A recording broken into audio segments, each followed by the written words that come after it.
I am so in love with these earrings that I just made. I'm going to be showing you how to make them today. They're very cute and classy, had a nice dangle design. The inspiration came from these earrings that I found in my personal jewelry collection, which I actually haven't worn in years, but I found them and I was like, wait a minute, I can recreate something like that. So that is what we are doing today. I will show you the materials and the supplies you need, and then we'll go ahead and make it.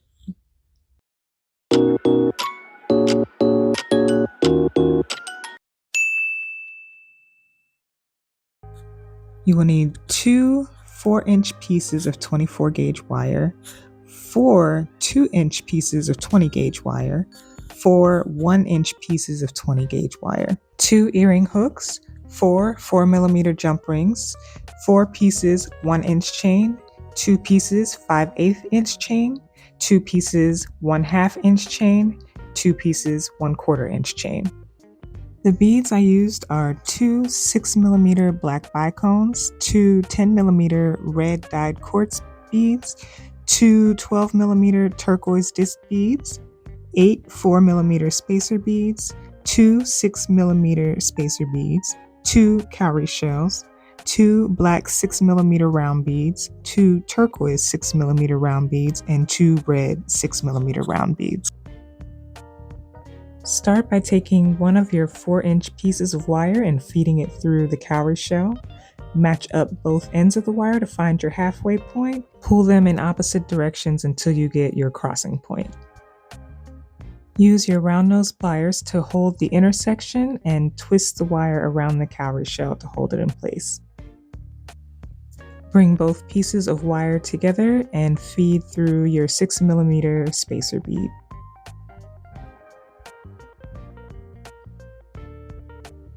Use your chain nose pliers to bend both pieces of wire in the same direction. They'll be holding your beads in place.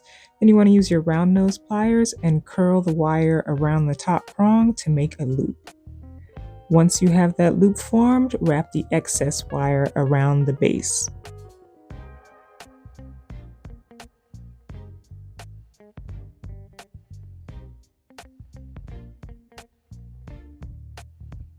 Once you have a few good wraps, go ahead and cut off your excess wire. And then use your chain nose pliers to tuck in the excess.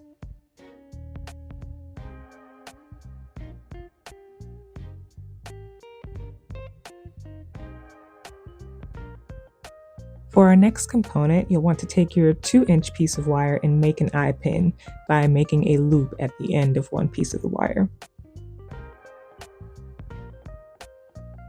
From there, I added on my bead pattern of spacer beads 6mm, spacer beads 6mm, and so on. Once your beads are set, go ahead and make a loop at the top of the wire as well.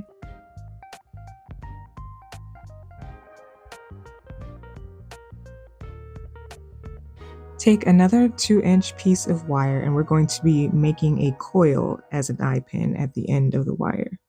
So go ahead and do your loop as you normally would and then keep turning it around to coil the wire.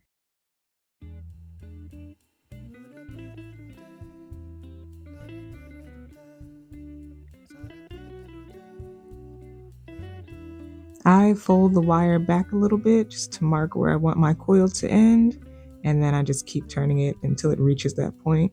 Once you get your coil to the desired size, go ahead and feed on your turquoise disc bead and make a loop at the top.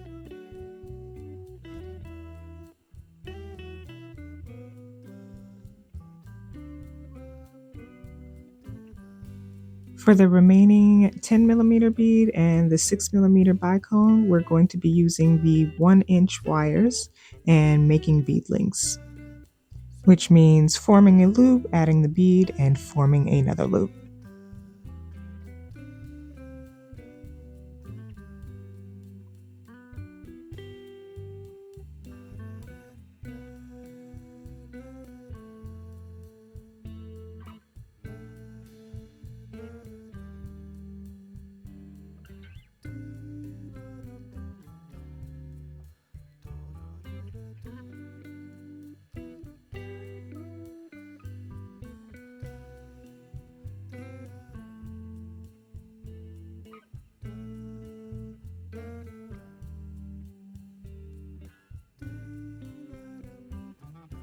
Now I am arranging the layout of each bead component and then adding in the pieces of chain where I want them.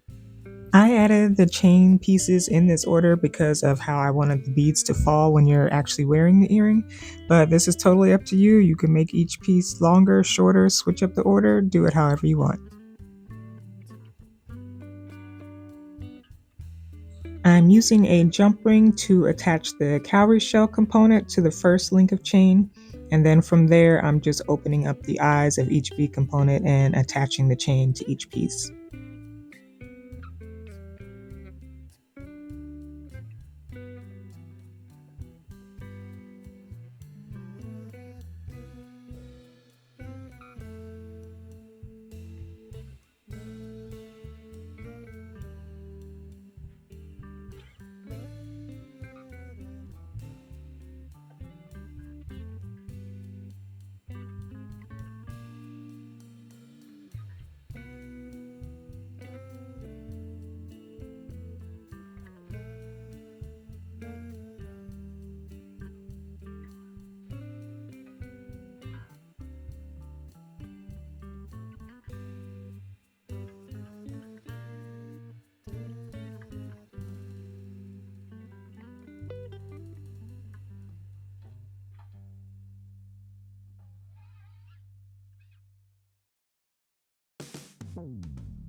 Now I have both of my dangling pieces assembled and I'm going to link them together using a jump ring.